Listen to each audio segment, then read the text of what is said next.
નમસ્કાર મિત્રો, આજનો ટોપિક છે મિત્રો ઉનાળાની ઋતુમાં ઘણા બધા લોકોને શરીરમાં એલર્જી થાય છે, એટલે કે શરીરની અંદર ગરમી નીકળે છે, ઝીણી ઝીણી ફોલ્લીઓ નીકળે છે, ઘણા લોકોને ધાધર થાય છે, ઘણા લોકોને ખરજવું થાય છે, કોઈને આંખોમાં બળતરા થાય છે, પેટમાં બળતરા થાય છે, પેશાબમાં બળતરા થાય છે, કેટલાક લોકોને ઝાડા ઉલટી થાય છે, તો કોઈને ફૂડ પોઈઝન થાય છે અને અમુક લોકોને ઉનાળાની અંદર મસા ભગંદર જેવી ભયંકર બીમારી પણ થાય છે। તો આ બધી બીમારીઓ કેમ થાય છે? તો ચરક ઋષિએ ઉનાળાની અંદર આ 7 વસ્તુનું આપણે સેવન ના કરવું જોઈએ એવું સ્પષ્ટ શબ્દોમાં કહી છે। તો ઉનાળાની ઋતુની અંદર આ 7 કઈ વસ્તુઓ છે જેનું સેવન નહીં કરવું એવું આયુર્વેદની અંદર ચરક ઋષિએ આપણને સૂચન કર્યું છે। તો આ 7 વસ્તુનું આપણે સેવન નહીં કરીએ અથવા ઓછું કરીશું અથવા બિલકુલ બંધ કરી દઈશું તો ઉનાળાની ઋતુની અંદર જે કંઈ બીમારીઓ આપણને થાય છે, ચામડીના લગતા જે કંઈ રોગો થાય છે એ રોગોથી આપણે બચી શકીશું। ઉનાળાની ઋતુની અંદર ગરમીના કારણે આપણા શરીરની અંદર પિત્ત વધે છે અને પિત્ત વધવાને કારણે આપણા લોહીની અંદર પણ પિત્ત વધે છે, એટલે કે લોહીની એસિડિટી થાય છે। એસિડિટી 2 પ્રકારની કહેલી છે, એક પેટમાં બળતરા થાય એને એસિડિટી કહે છે અને બીજી લોહીમાં એસિડિટી થાય, મતલબ કે લોહીની અંદર પિત્ત વધે તો લોહીની એસિડિટી થાય તો ચામડીના લગતા અનેક રોગ આપણને થવાની શરૂઆત થઈ જાય છે। તો આ રોગથી બચવું હોય તો શું કરવું જોઈએ? નંબર 1, સૌથી પહેલાં તો આયુર્વેદમાં ચરક ઋષિએ કહ્યું છે કે ઉનાળાની ઋતુની અંદર કાચું મીઠું બિલકુલ બંધ કરી દેવું જોઈએ અથવા ઓછું ખાવું જોઈએ। મતલબ કે આપણે જોઈએ તો ઉનાળાની અંદર આપણે છાશ પીએ તો છાશની અંદર ઉપરથી મીઠું ભભરાવીને પીએ છીએ, કાકડી ખાઈએ, ટામેટું ખાઈએ કે કાચી કેરી કાપીને ખાઈએ તો પણ આપણે ઉપરથી મીઠું ભભરાવીને ખાઈએ છીએ।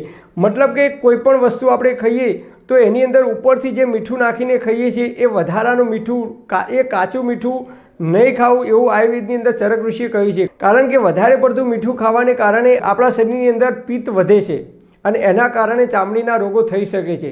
નંબર 2, ઉનાળાની અંદર ગરમ પાણીથી સ્નાન નહીં કરવું। ઘણા લોકો 12 માસ ગરમ પાણીથી સ્નાન કરતા હોય છે, તો ઉનાળાની અંદર ઠંડુ નોર્મલ પાણી છે એ પાણીથી સ્નાન કરવું જોઈએ અને જે લોકોને ચામડીના રોગ થાય છે કે એલર્જી થાય છે એવા લોકોએ દિવસમાં 2 વાર ઠંડા પાણીથી સ્નાન કરવું જોઈએ। નંબર 3, ઉનાળાની અંદર લાલ મરચું એટલે કે ગરમ પદાર્થો, તીખા અને તળેલા પદાર્થો બિલકુલ ઓછા કરવા જોઈએ અથવા બંધ કરી દેવા જોઈએ। જે લોકોને ઉનાળાની અંદર એલર્જી થતી હોય કે શરીરમાં ગરમી નીકળતી હોય એવા લોકોએ ઉનાળાની અંદર તીખા અને તળેલા પદાર્થો બિલકુલ બંધ કરી દેવા જોઈએ।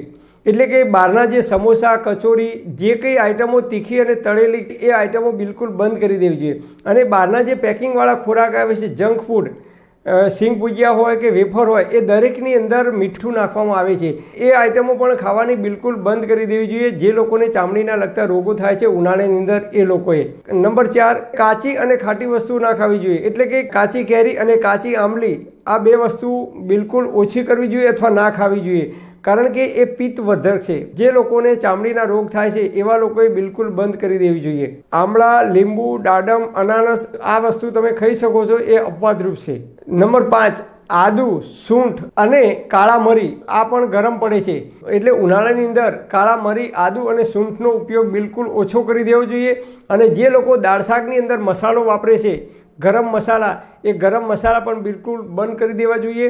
અને જે લોકો ચાની અંદર ગરમ મસાલો નાખીને પીવે છે એ લોકોએ ચાની અંદર પણ ઉનાળાની અંદર એ ગરમ મસાલાનો ઉપયોગ ના કરવો જોઈએ। જે લોકોને ચામડીના રોગો થાય છે એ લોકોએ આ વસ્તુનો ઉપયોગ બિલકુલ ટાળવો જોઈએ।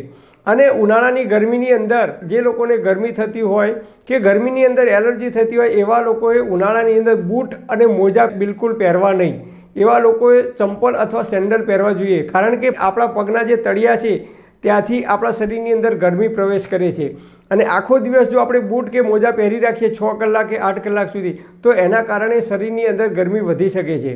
જે લોકોને ઉનાળામાં એલર્જી થતી હોય એવા લોકોએ કોઈ વધુ સમય ગરમીની અંદર ચાલવું નહીં કે બેસવું નહીં કે ખુલ્લા પગે રોડ પર પણ ચાલવું નહીં, કારણ કે એના કારણે શરીરની અંદર ગરમી વધે છે અને ગરમી વધવાને કારણે આપણા શરીરની અંદર પિત્ત વધે છે। પિત્ત વધવાને કારણે આપણા શરીરની અંદર ચામડીના લગતા રોગો થવાની શક્યતાઓ પૂરેપૂરી રહેલી છે।